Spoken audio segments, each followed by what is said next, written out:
ప్రభు నామానికే మహిమ కలుగునుగాక. కూడి వచ్చిన మీ అందరికీ, కర్మల ఆత్మీయ సహవాస సంఘ విశ్వాసులందరికీ మన ప్రభువును ఆయన ప్రియ కుమారుడునైన యేసుక్రీస్తు వారి శ్రేష్టమైన నామలో శుభములు మరియు అందరికీ వందనాలు. నెహెమ్యా గ్రంథం 8వ అధ్యాయాన్ని మనం ధ్యానం చేసుకుందాం. నెహెమ్యా గ్రంథం 8వ అధ్యాయం. ఈ అధ్యాయంలో ముఖ్యమైన అంశం ఏంటంటే, దేవుని గ్రంథము చదివి చెప్పుట వలన కలిగిన ఫలితములు. దేవుని గ్రంథమును చదివి చెప్పుట వలన కలిగిన ఫలితాలు ముఖ్యంగా చూడవచ్చు. మొదటి 8 వచనాల్లో దేవుని గ్రంథము స్పష్టముగా చదివి దానికి అర్థము చెప్పుట చూస్తాం. ధర్మశాస్త్ర గ్రంథాన్ని స్పష్టంగా చదివి అర్థం చెప్పడం.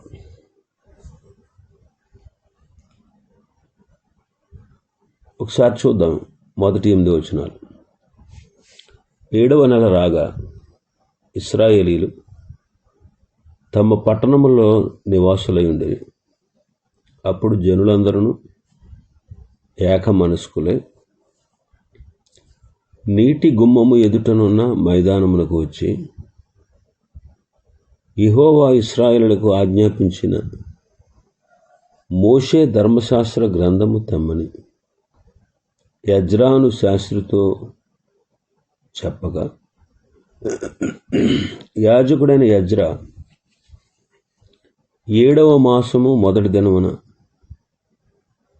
చదవబడుదాన్ని గ్రహింపశక్తి గల స్త్రీ పురుషులు కలిసిన సమాజమంతటి ఎదుటను ఆ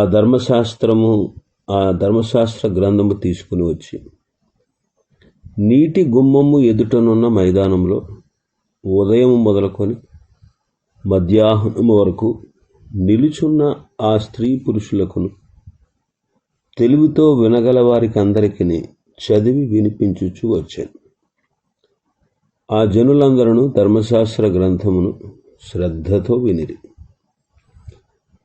అంతటి శాస్త్రియకు యజ్రా ఆ పని కొరకు కర్రతో చేయబడిన ఒక పీఠము మీద నిలువబడిన.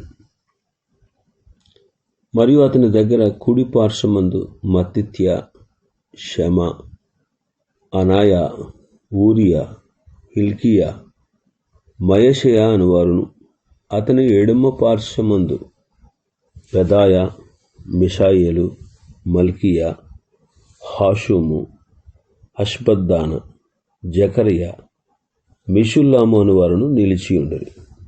అప్పుడు యజ్రా అందరికంటే ఎత్తుగా నిలువబడి జనులందరూ చూచుచుండగా గ్రంథమును విప్పెను. విప్పగానే జనులందరూ నిలువబడిరి. యజ్రా మహాదేవుడని యెహోవాను స్తుతింపగా జనులందరూ తమ చేతులెత్తి ఆమేన్ ఆమేన్ అని పలుకుచు నేలకు ముఖములు వంచుకొని యెహోవాకు నమస్కరించిరి.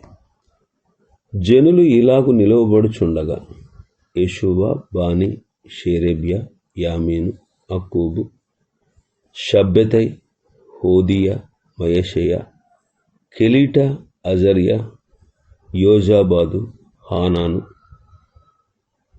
పెలాయాలును, లేవీలును ధర్మశాస్త్రం యొక్క తాత్పర్యమును తెలియజెప్పిరి. అటువలనే వారు దేవుని గ్రంథమును స్పష్టముగా చదివి వినిపించి జనులు బాగుగా గ్రహించినట్లు దానికి అర్థము చెప్పిరి.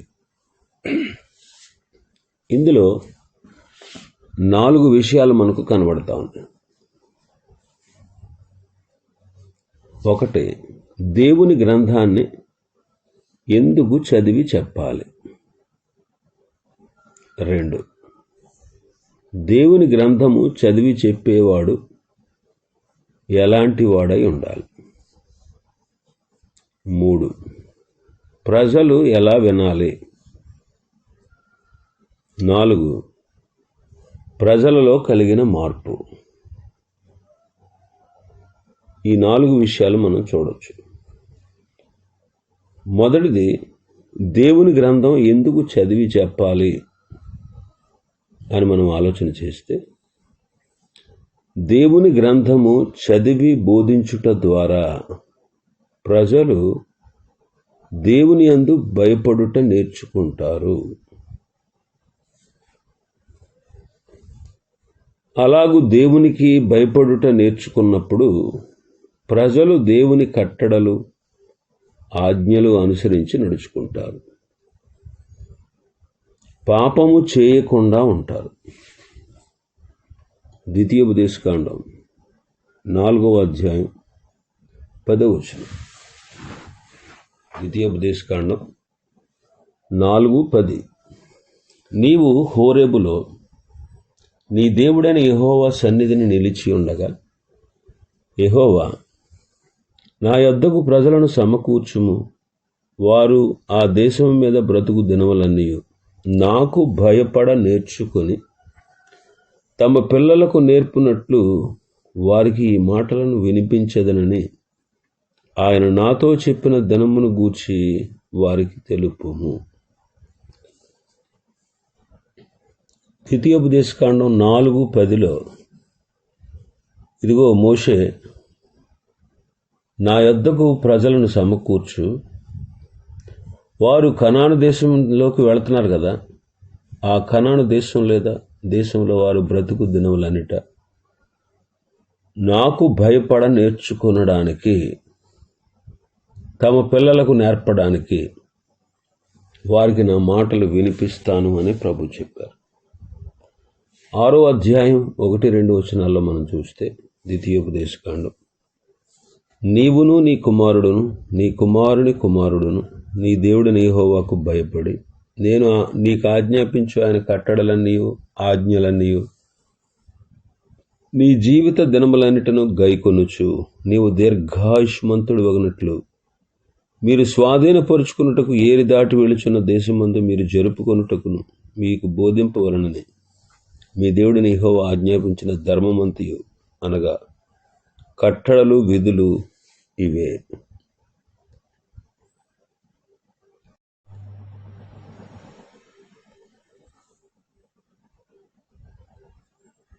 నీవు నీ కుమారుడు నీ కుమారుని కుమారుడు నీ దేవుడైన యెహోవాకు భయపడాలి. నేను ఆజ్ఞాపించినటువంటి కట్టడలను, ఆజ్ఞల్ని జీవిత దినాలన్నిట గైకోవాలి.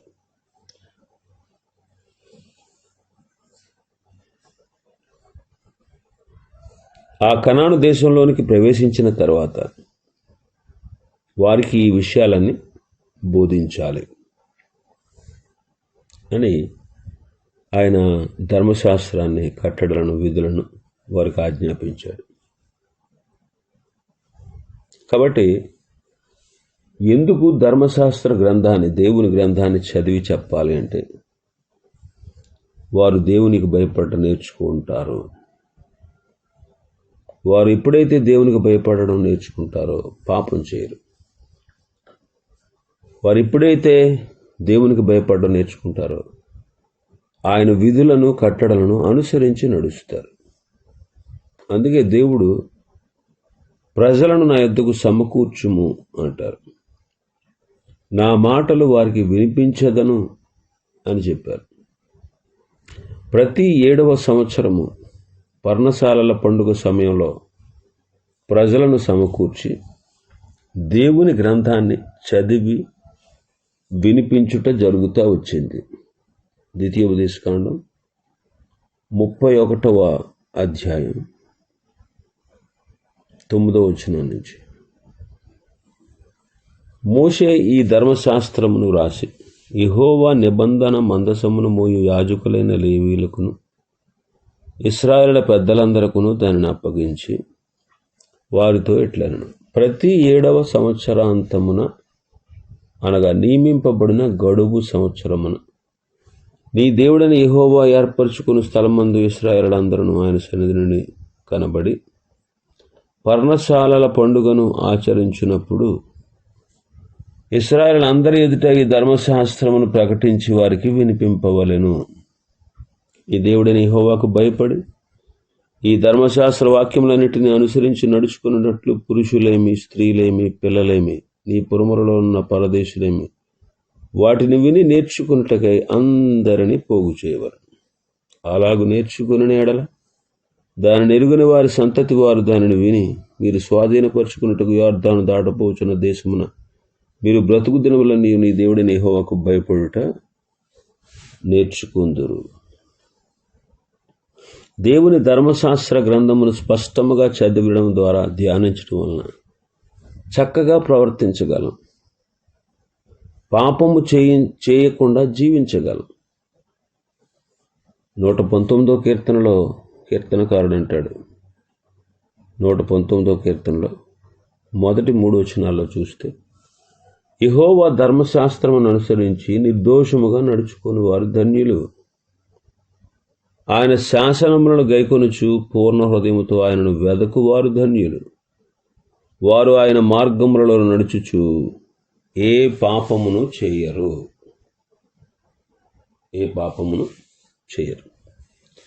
యెహోవా ధర్మశాస్త్రమును అనుసరించి నిర్దోషంగా నడుచుకునేవారు ధన్యులు. వారు ఆయన మార్గములో నడుచుకుంటూ ఏ పాపము చేయరు అంటారు. కాబట్టి దేవుని గ్రంథం, దేవుని యొక్క వాక్యాన్ని మనం అనుసరించి నడుచుకున్నప్పుడు, ఆయన మార్గంలో నడుచుకుంటూ ఏ పాపము చెయ్యము. ఇంకా 9వ వచనంలో చదివితే, యవనస్తులు దేని చేత తమ నడతను శుద్ధిపరుచుకుందురు? నీ వాక్యమును బట్టి దానిని జాగ్రత్తగా చూచుకునుట చేతనే కదా అంటారు. కాబట్టి యవనస్తులు తమ జీవితాన్ని దేవుని వాక్యము ద్వారా సరిచేసుకుని శుద్ధి చేసుకుంటారు. 11వ వచనం చదివితే, నీ ఎదుట నేను పాపము చేయకుండానట్లు నా హృదయములో నీ వాక్యమును ఉంచుకుని ఉన్నాను అంటాడు భక్తుడు. దేవుని వాక్యాన్ని మన హృదయంలో ఉంచుకున్నప్పుడు మనం పాపము చేయకుండా ఉంటాం. యోహాను మొదటి పత్రిక 2:14 చదివితే, యవనస్తులారా మీరు బలవంతులు, దేవుని వాక్యము మీ యందు నిలిచిచున్నది, మీరు దుష్టుని జయించి ఉన్నారు అంటారు. దేవుని వాక్యాన్ని మనం విన్నప్పుడు బలవంతులం అవుతాం, దుష్టుని మీద జయం పొందుతాం.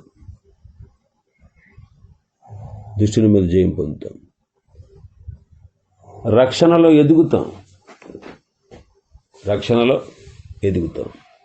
పేతురు మొదటి పత్రిక 2వ అధ్యాయంలో చూస్తే, పేతురు మొదటి పత్రిక 2వ అధ్యాయం మొదటి నుంచి మనం చదివితే, ప్రభు దయాళుడని మీరు రుచి చూచి ఉన్న ఎడల సమస్తమైన దుష్టత్వమును, సమస్తమైన కపటమును, వేషధారణను, అసూయను, సమస్త దోషణ మాటలను మాని క్రొత్తగా జన్మించిన శిశువులను పోలిన వారై నిర్మలమైన వాక్యమును పాల వలన రక్షణ విషయంలో ఎదుగు నిమిత్తము ఆ పాలను అపేక్షించుడి. దేవుని వాక్యం పాల వంటిది. మనం రక్షణ విషయంలో ఎదగాలంటే దేవుని వాక్యం కావాలి. దేవుని వాక్యం ఆహారం లాంటిది. కాబట్టి అటువంటి ఆహారమైనటువంటి దేవుని వాక్యాన్ని విని వాక్య ప్రకారం మనం జీవించాలి. కొరింథీయులకు రాసిన పత్రిక 3వ అధ్యాయం చూస్తే, కొరింథీ మొదటి పత్రిక 3లో, ఆత్మ సంబంధమైన మనుష్యులతో మాట్లాడినట్లు నేను మీతో మాట్లాడలేకపోతున్నాను, శరీర సంబంధులైన మనుష్యులే అని, క్రీస్తునందు పసిబిడ్డలని మీతో మాట్లాడవలసి వచ్చింది. అప్పట్లో మీకు బలం చాలలేదు కాబట్టి పాలతోని మిమ్మల్ని పెంచాను కానీ అన్నముతో పెంచలేదు. మీరు శరీర సంబంధులై ఉండుట వలన ఇప్పుడును మీరు బలహీనలై ఉన్నారు కదా. అంటే ఇక్కడ దేవుని వాక్యం పాల వంటిది, ఆహారం వంటిది అని మనం చదువుతున్నాం. యెహెజ్కేలు గ్రంథం 3వ అధ్యాయం 1 నుంచి 3 వచనాలు చదివితే, మరి ఆయన నాతో ఇలాగ సెలవిచ్చాను, నరపుత్రుడా, నీకు కనబడిన దానిని భక్షించుము. ఈ గ్రంథమును భక్షించి ఇశ్రాయేలు వద్దకు పోయి వారికి ప్రకటన చేయము. నేను నోరు తెరవగా ఆయన ఆ గ్రంథమును నాకు తినిపించి, నరపుత్రుడా, నేనిచ్చుచున్న ఈ గ్రంథమును ఆహారముగా తీసుకుని దానితో నీ కడుపు నింపుకొను అని నాతో సెలవీయగా నేను దాన్ని భక్షించి తిని అది నా నోటికి తేనె వలె మధురముగా ఉండే. కనుక దేవుని వాక్యము పాల వంటిది, ఆహారం వంటిది. కాబట్టి గ్రంథాన్ని చదవాలి, ధ్యానించాలి, వినాలి. చదువుట వలన, ధ్యానించుట వలన, వినుట వలన మనకెంతో ప్రయోజనం. రోమాపత్రిక 10వ అధ్యాయం 17వ వచనంలో చదువుతాం కదా, వినుట వలన విశ్వాసము కలుగును. వినుట వలన విశ్వాసం కలుగు. ఇంకా రెండవదిగా మనం చూస్తే, దేవుని గ్రంథాన్ని చదివి చెప్పేవారు ఎలాంటి వారుగా ఉండాలి.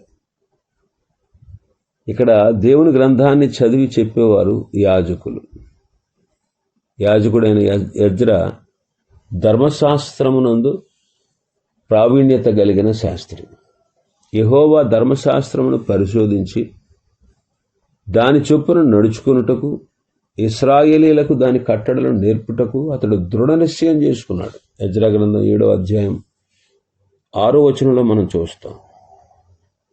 ఎజ్రా గ్రంథం 7వ అధ్యాయం 6వ వచనంలో ఈ ఎజ్రా ఇశ్రాయేల్ దేవుడిని యెహోవా అనుగ్రహించిన మోషే యొక్క ధర్మశాస్త్రమందు ప్రవీణత కలిగిన శాస్త్రి.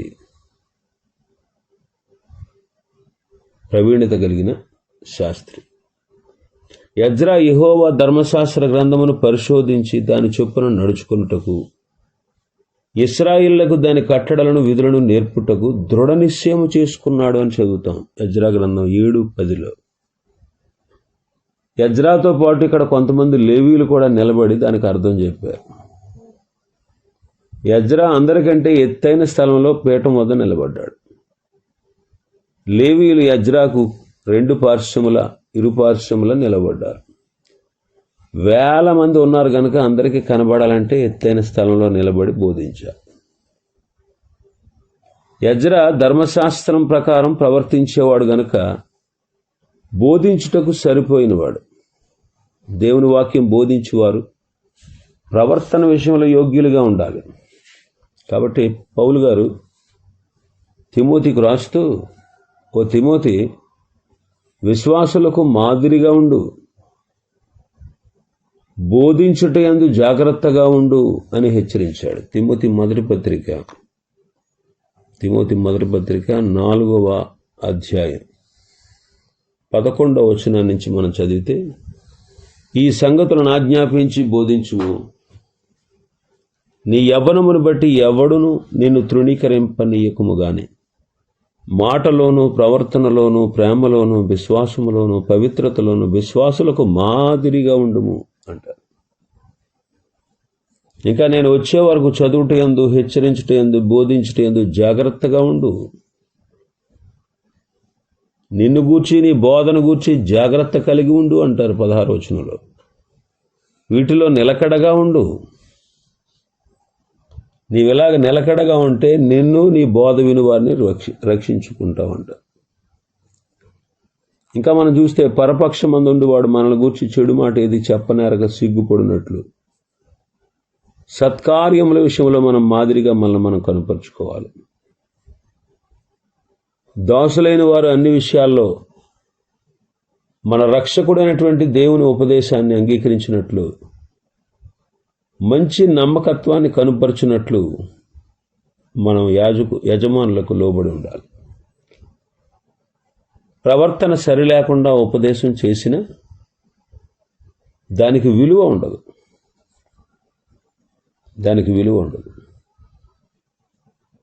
వాక్యమును బోధించి వారి యొక్క ప్రవర్తనను బట్టి ప్రజలు దేవుని వాక్యాన్ని అంగీకరిస్తారు.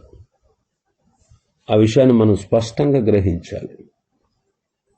తిమోతి 2వ పత్రిక 2వ అధ్యాయం 15వ వచనం చదివితే, దేవుని ఎదుట యోగ్యునిగాను, సిగ్గుపడనక్కరలేని పనివాడుగాను, సత్యవాక్యమును సరిగా ఉపదేశించువాడుగాను నిన్ను నీవే దేవునికి కనుపరుచుకొనుటకు జాగ్రత్త పడుము అంటారు.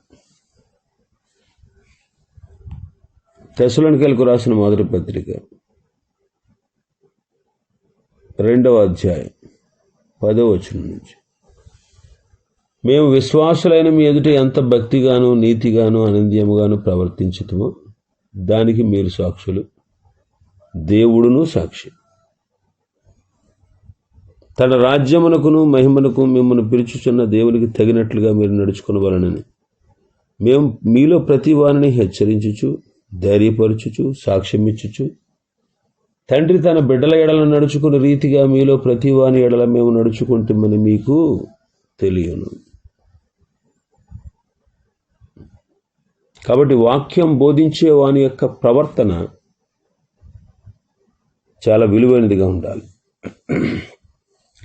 వారి ప్రవర్తనను బట్టే ప్రజలు దేవుని వాక్యాన్ని అంగీకరిస్తారు. ఇంకా చాలా విషయాలు ఉన్నాయి. ప్రభు చిత్తమైతే రేపటి దినం మరికొన్ని విషయాలు మనం ధ్యానం చేసుకుందాం. దేవుడి వర్తమాన వాక్యాన్ని మన వినికిడిలో ఆశీర్వదించును గాక. ఆమేన్.